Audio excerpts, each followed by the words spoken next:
You look nice. I'm like, wow, I'm so proud of you. Hey, Good thanks. background. It's a very good background you've got. You look like a YouTuber. It's very cool. I'm in a void. Yeah, you're in. Perfect. Everyone looks professional. I look like a weird game streamer. This is great. Let's do it.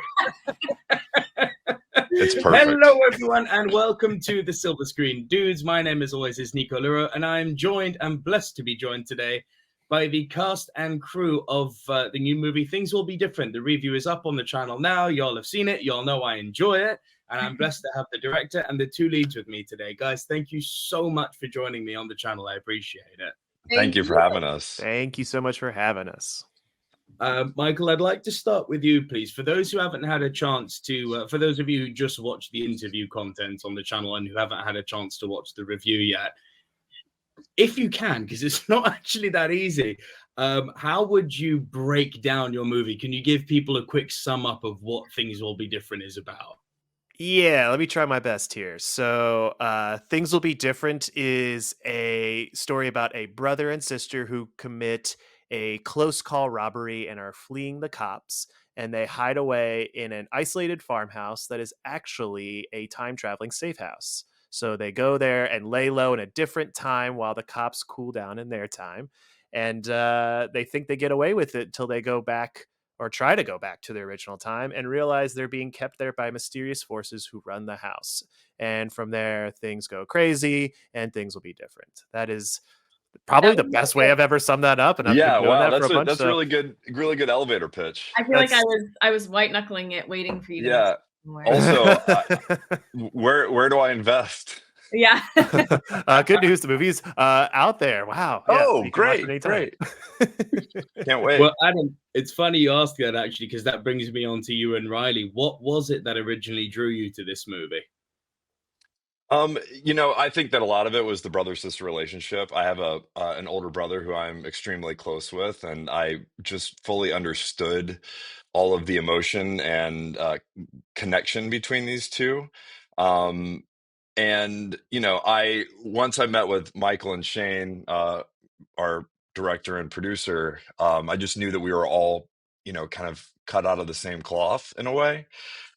And I was extremely excited once I found out that, I was going to come on board and get started with it. And so I think it was just really a combination of everything, including, the team, but also the script. And it just kind of all came together. Yeah.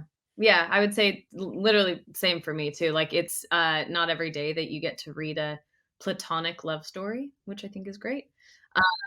And I think that's everything that Adam and I have sort of found with each other as well. And I'm so lucky it was him. And yeah, I think both of us, like immediately upon reading this, we're like, oh, this is a story I have to tell. And I'm forever grateful to Michael for writing something like this. Yeah, I think that was the biggest one. Also, it was confusing upon my first read, and it made me, instead of wanting to put it down and be like, I'm not doing that, it was so good that it made me want to pick it up and read it again. I feel like that was a good indication of wanting to do it. Well, it's funny you say that, that wanting to pick it up again and do it, because I actually, about 10 minutes before we started this, finished my second watching of it, because there's so much to unpack. Yeah. There is. I actually said to Michael off the cuff, because the first sort of 20-30 minutes, it gave me Looper vibes. And I was like, okay, we're going for a kind of grounded sci-fi element here. And then you started to throw in the usual suspects with me. And I was like, cool, I don't know what's happening until the end. I'm along for the ride. And it's really refreshing to see a film like that. Yeah. Cinematographically, Michael, there's one thing I'd love to talk to you about. You really played with this idea of the big openness being just out of reach, and thereby almost making that openness kind of claustrophobic. What were some of the techniques you used to bring that to life? Yeah, I think part of it came from me collaborating a lot with my director of photography, Carissa Dorson, who is somebody I've known for over 2 decades and worked with her on a ton of things. And she is an incredibly talented DP. And together, the two of us, even a week before pre-production, both shooting blocks, we just kind of, the two of us went around the entire place and tried to find every nook and cranny that was like an interesting way to show this house in ways that you wouldn't expect. And a lot of it was finding ways to make wide shots feel incredibly scary and claustrophobic, like running out in the middle of the field and realizing that you can't go anywhere, or even finding a closeness in like a nice close up between two people like Adam and Riley, that makes it feel like you're not as alone in every shot. And so we just kind of, tried so many different things, and we, gave ourselves our limitations. We use like, either handheld or a tripod to kind of just tell these things in a very simple but very profound way. And then I just use what I could with my editing brain, along with my co-editor Rebecca, to make all these shots that kind of feel great and weird on their own, and really make it paint like a really haunting and a noble cosmic horror space in the movie. Yeah. Yeah. Yeah, and it I really did just feel just like to that. interject really quickly. This is why, for me, we've done interviews and we've done Q&As and we've done talkbacks and all that, but with this film, I never get tired of it because of the fact that, like, for you to bring up things like the claustrophobia of an open Yeah. wide space, like that is so beautifully put. And I think Yeah. that there are things that continue. I mean, we've been doing this for months, but there are things that continue to surprise me of what, like, really sharp-eyed, keen viewers get to see throughout this film. And it's just always so cool to like have it come back at you. So Yeah. thank you for that. Yeah. Really good job, dude. A gift that keeps on giving. Yeah. Well, yeah, I mean that kind of sense of freedom, it also becomes a tragedy, doesn't it? Because essentially, Riley, is your character, especially, who's that determined parent who wants to get back to their kid, and you're like, it's just there, it's Yeah. just there, and I can't reach it. It's Yeah. got a real element of tragedy to it, that kind of unattainable freedom. Actually, when you put it like that, it's so sad. It is. It's really sad. Like it Yeah. It hit me. is.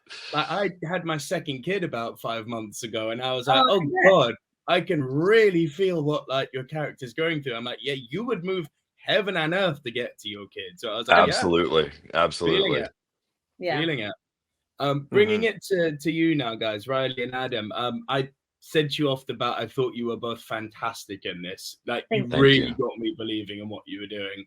And you showed a really cool balance between like confusion and despair, but then changing that to kind of a steely resolve and a determination. How did you prepare to convey this range of emotions? And also, what did you do to prepare for the brother sister dynamic? Well, I think the brother sister dynamic came super easily for us, thankfully, because we could have gotten to set and been like, "Oh, this is going to be a long, grueling shoot with you," and we luckily like did not want to leave each other's side, and I think that became like a real for me like safety tether whenever I was feeling overwhelmed or having an off day with shooting, like Adam would sort of balance that out. So I think that came super naturally, and I think that's obviously a massive testament to our casting and to Michael as well. Our casting director Chrissy, she's just this like wizard with being able to see a puzzle and put it together. And yeah, I think that was a team effort that really was able to make it easy for Adam and I to just do our thing as brother and sister. Um, what was the second question? It It was how was it was that changing of emotions you had, going yes, from, being the running away to then kind of going through this confusion about what the hell's happening, and then just doubling yeah, down and right, let's get this done. That's not, from what I found with a lot of independent cinema, just to elaborate on this question, is that due to budget constraints or a certain level of the actors who are involved, they kind of get shoehorned and pegholed into, this is what you do. You are anger, or you are scared, or yeah, it's not much range. And it was really refreshing to see an independent piece of cinema deliver this big range of human emotion. yeah. And I think I've said this before for Sydney, she's got a steadfast goal. And as you said, it's just getting back to her daughter. So I think for me, allowing that it's like such a gift when you're able to have a tangible goal for your character, because it made it easy for me in whatever situation each scene was giving me, was to be like, okay, well, how am I going to get here? And I feel like I feel like I, in a sense, maybe had it a little easier than you did, Adam, because I feel like Joe is dealing with so much more external uh forces than Sydney is, because yeah, I really just used the tether to get back to my daughter. That was everything that informed me. Yeah, I think that, when you talk about like how do we prepare for this, and the constraints of being in an independent film and trying to manufacture something that is difficult, or emotions, or coming up with things on the spot. And so often we as actors were the last people invited to the party, so we come in and we are meant to kind of gather all of this information and regurgitate it in a believable way.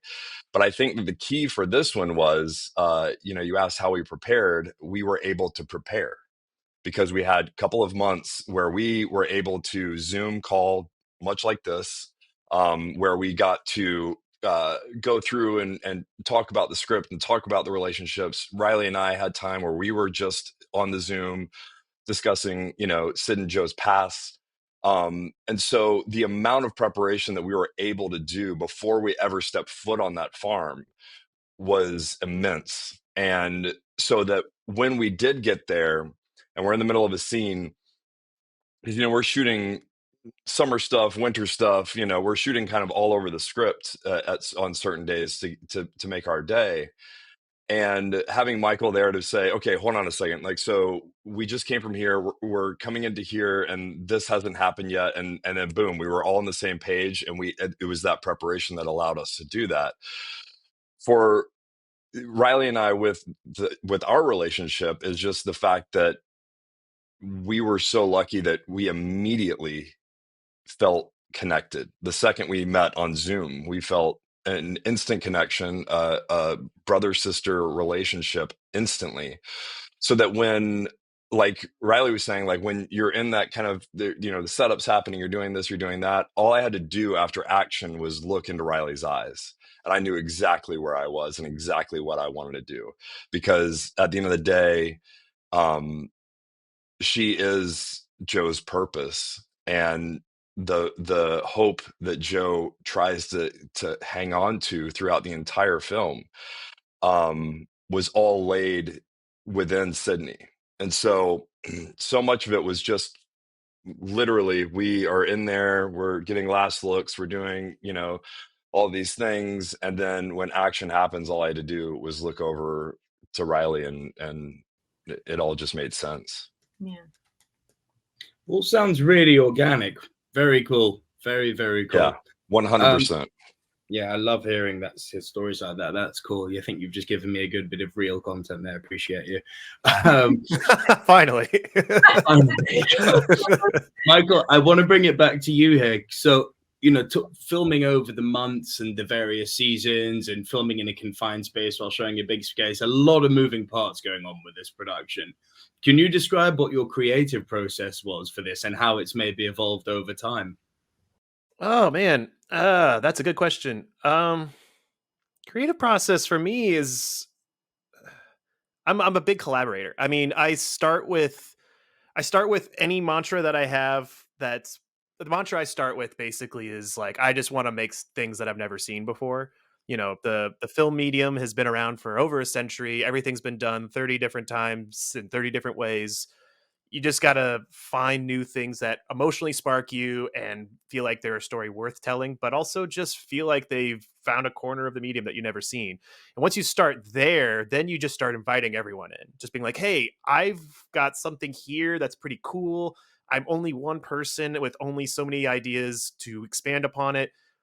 I want creative collaborators to help shape it out. And that's probably, I would say this is why things will be different, is gotten as far as it has. It comes from Adam and Riley giving us so much in like, even just these Zoom calls we're having and just getting all these ideas and what they think they could bring to the script, all these little new things that I didn't even think of before that were enriching and making the world feel more alive than just whatever weird thing has been in my brain.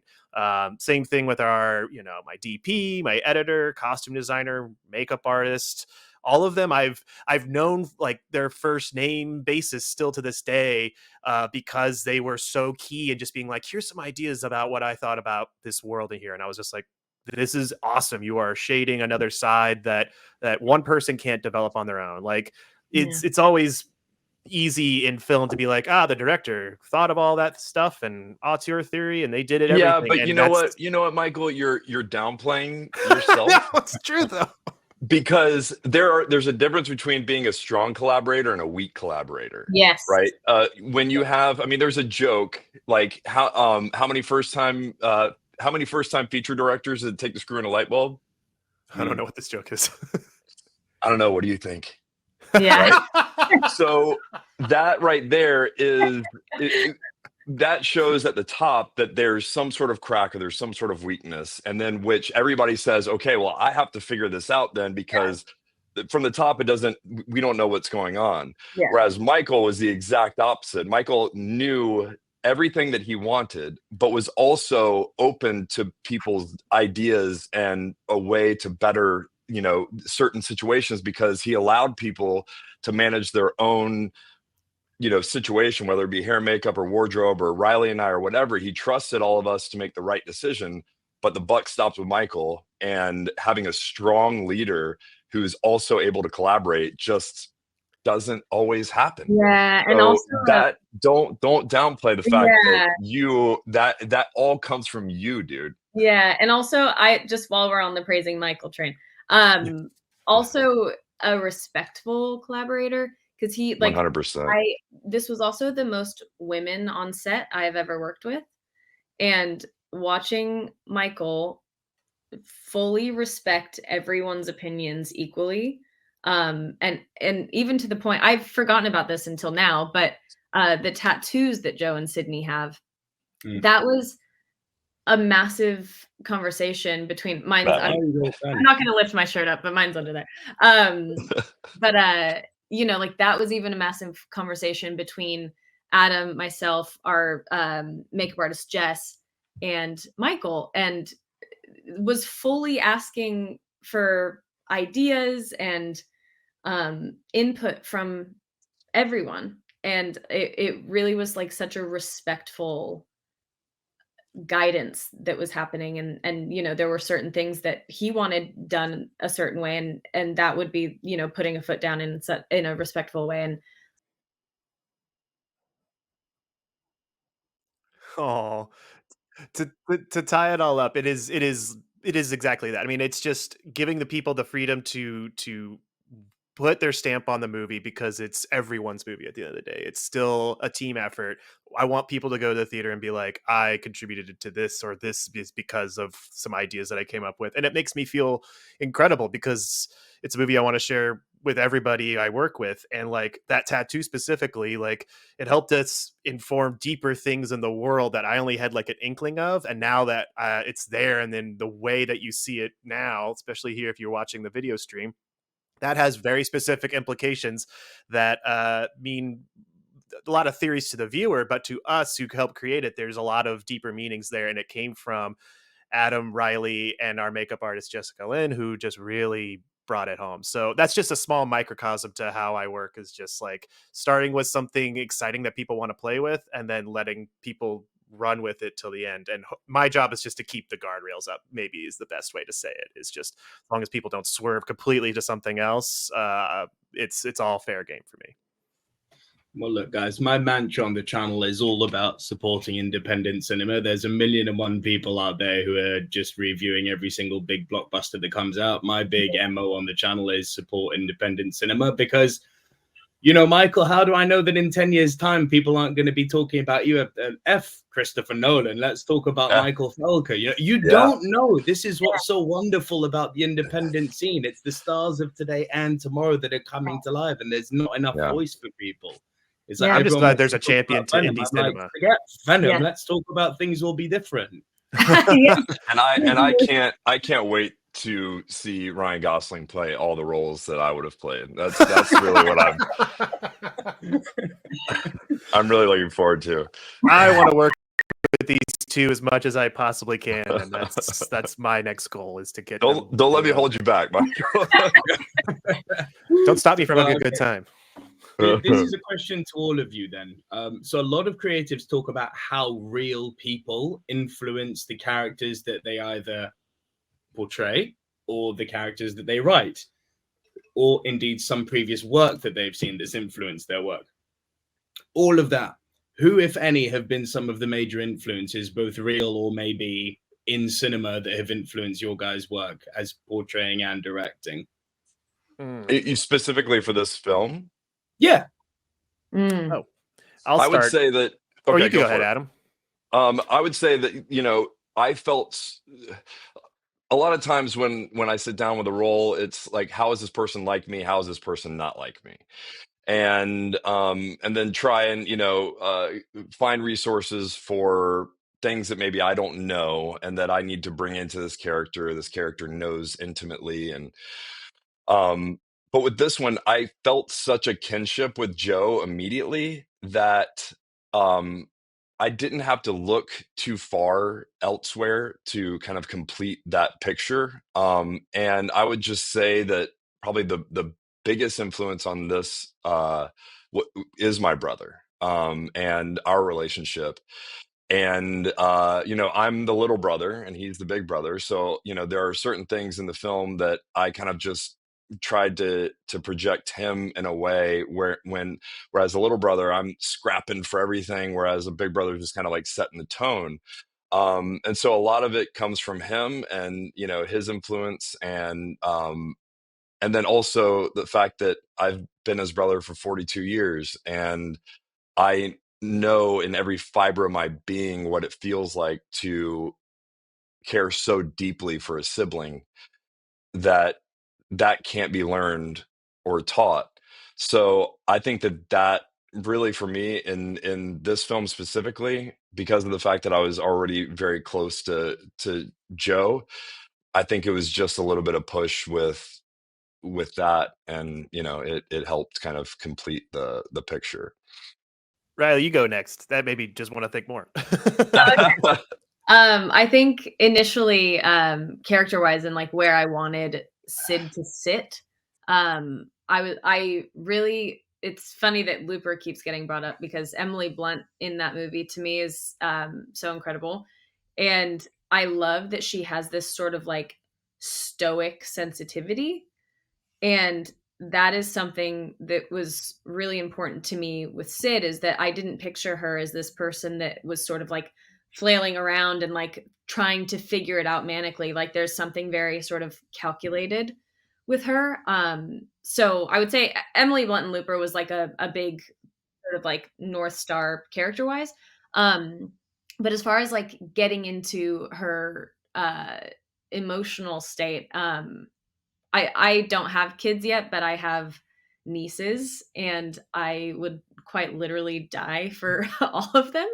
And my mom was the same way with my sister and I. So I think, yeah, just the women in my family were super helpful, and like seeing the way that people would do anything and everything for their children. I think that for me was just like I can look at a photo of my niece and start sobbing immediately because I love her so much.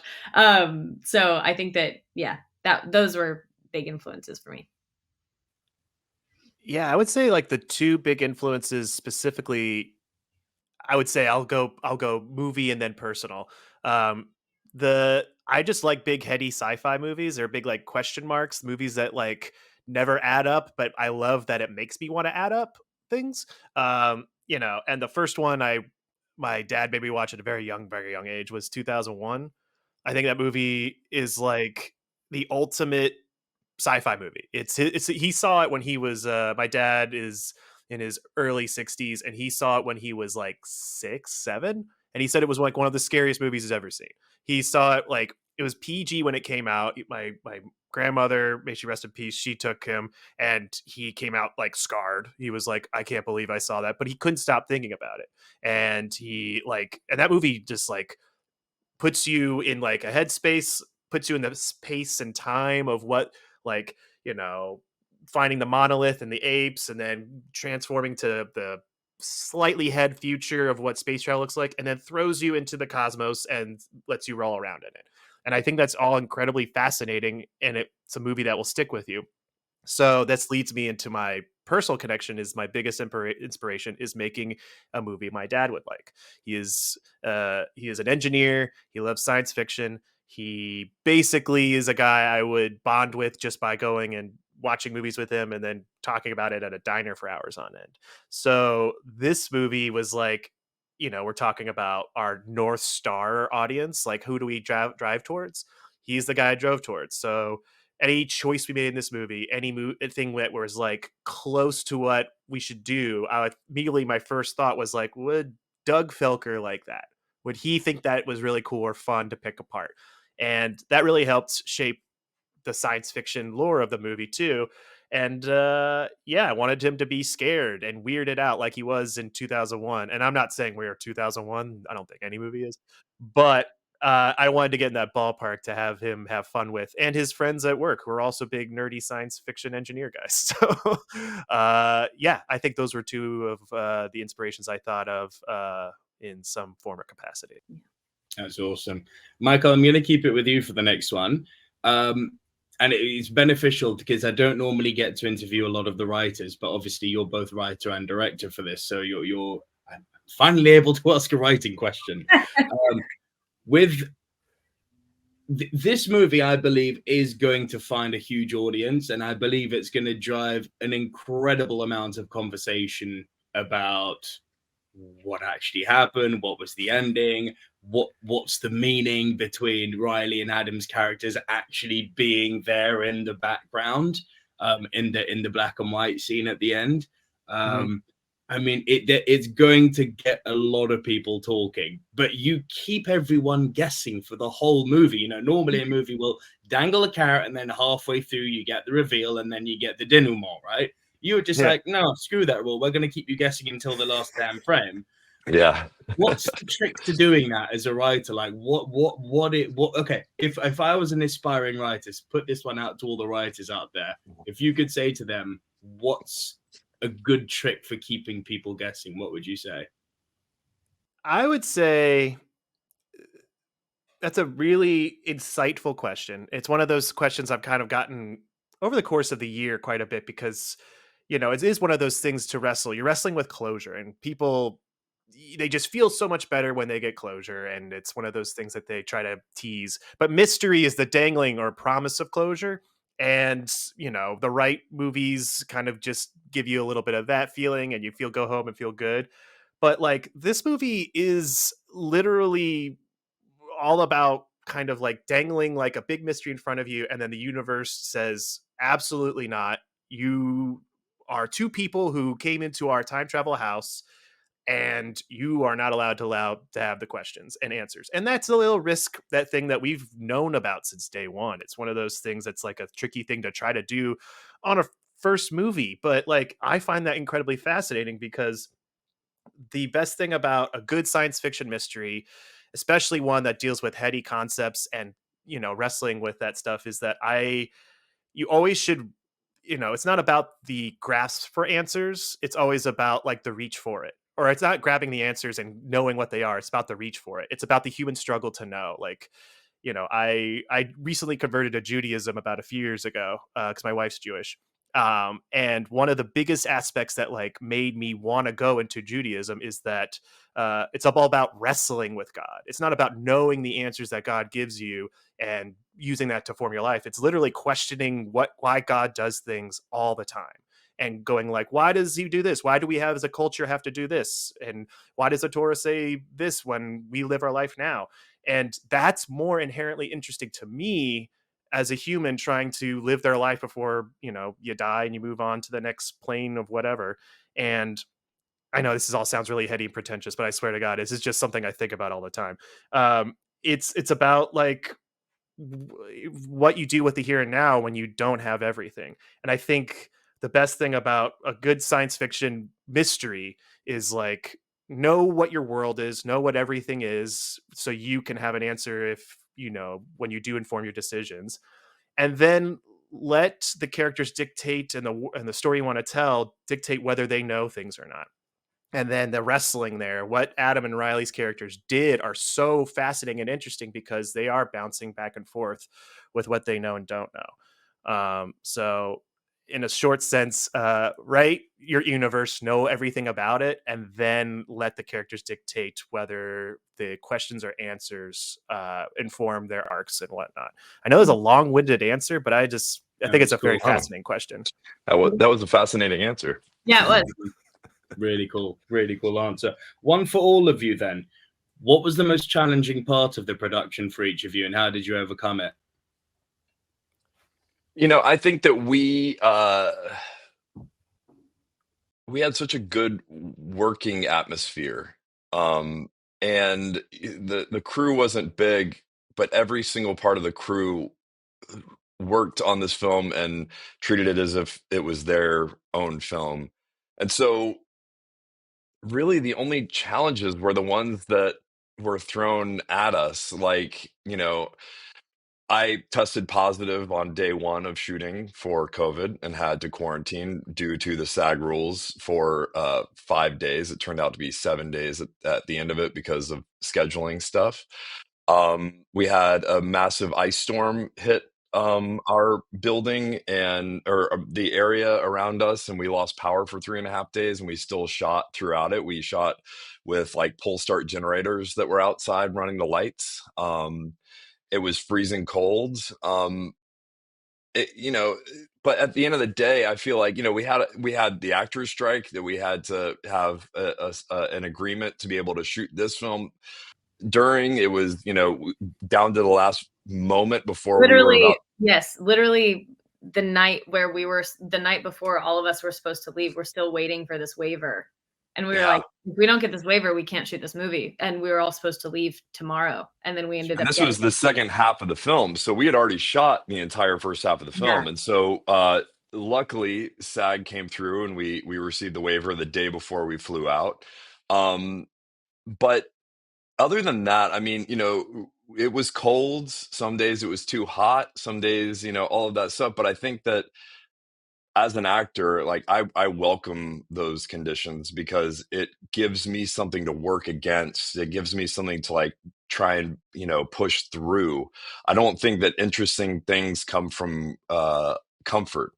And so I think that that was, you know, with that external force working on you and you trying to work through it, to me, that's way more interesting to watch. So I wish I had some sort of major challenge that we ran into other than, you know, natural disasters and pandemics and actor strikes. You know, it was pretty much just smooth sailing. But we Chill. got yeah, like I to your point though, like that was all like external stuff. Like all of our when things were going well, we were flying. Like we were, Yeah. you know, in the groove of all of it. But I agree with you. I think that it was just like the elements at play.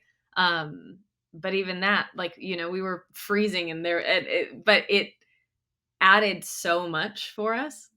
Um, I think not having Adam on set while he was quarantining was my personal challenge because and I'm sure this was a big one for you, Michael, as well. It's like figuring out scheduling wise because none of the other cast was there yet. And so the only other person left to do stuff with is me.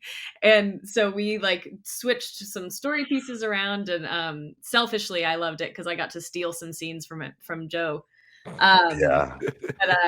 but yeah, I think we rock and rolled as best we could. All that. That's a good thing to piggyback off because I think, you know, we're all in agreement. I mean, we're looking back in hindsight now where I'm so lucky the biggest challenges were just the forces outside of our family and not like the family itself. Like Yeah. it was genuinely a thing that I hold dear to this day. It makes me actually wonder being like, what does this movie even look like if we had none of those issues? Like I can't even see it existing without all of these things happening the way they did and lining up the way we have them now. But like, There would have been a lot more nights at the Fremont Inn bar and inn or wherever we were we if would have we had a didn't have lot to more get up the drinking next nights. day and and finish like a 20-page day. Exactly.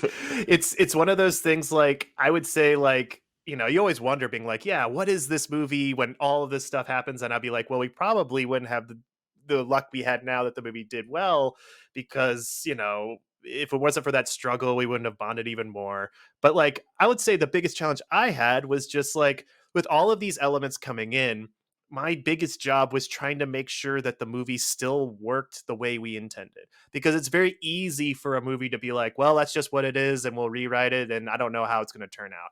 And my biggest muscle that I had to flex with my co-producer and first AD, Shane Spiegel, every night was just like, how do we rewrite now to like keep the movie the same, like keep what we wanted to do, but also embrace these new things that have happened, that have like, oh, we don't have power, we don't have working bathrooms, and we need to like have this scene like work without our actors shivering cold to death without a heater.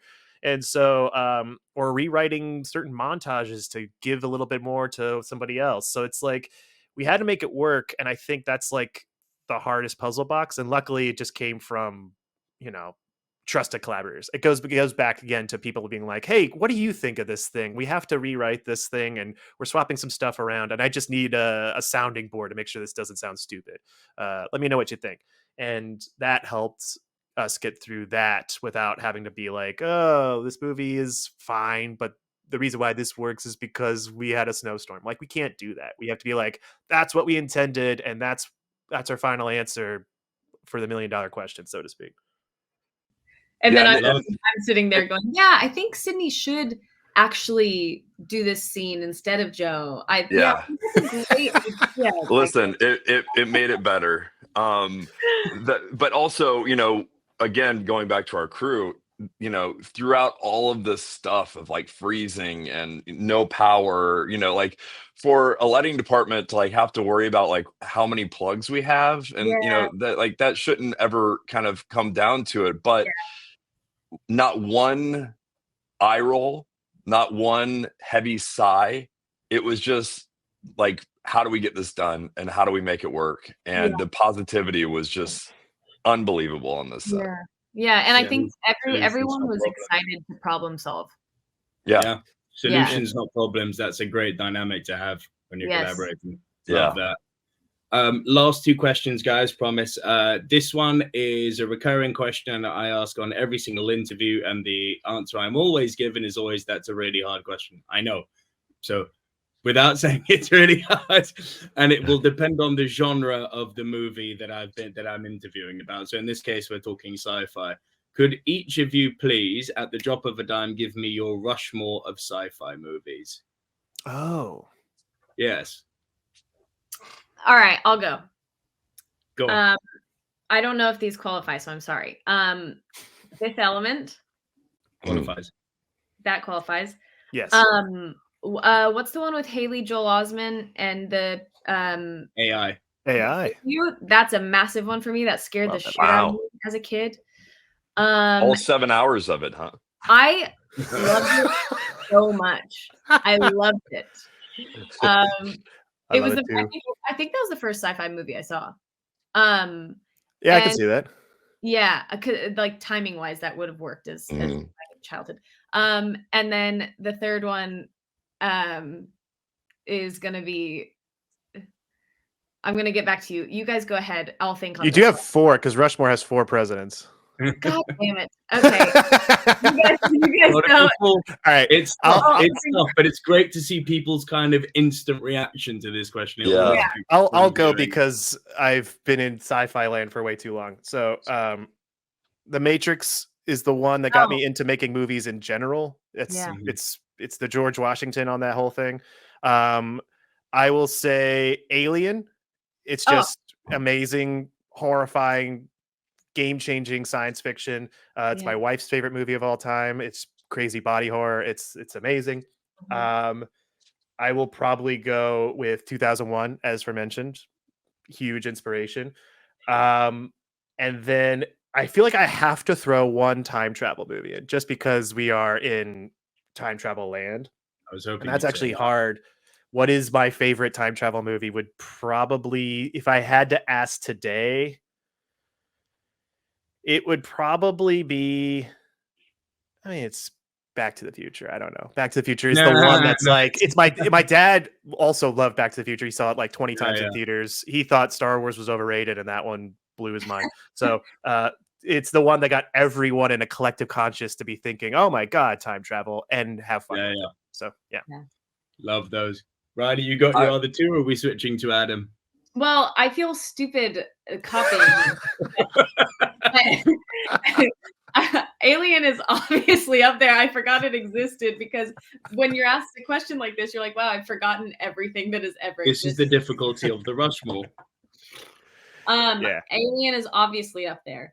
And also technically sci-fi, and it's not one that I saw recently, and I'm just gonna throw in there is Palm Springs. I really enjoyed it. Nice. Yes.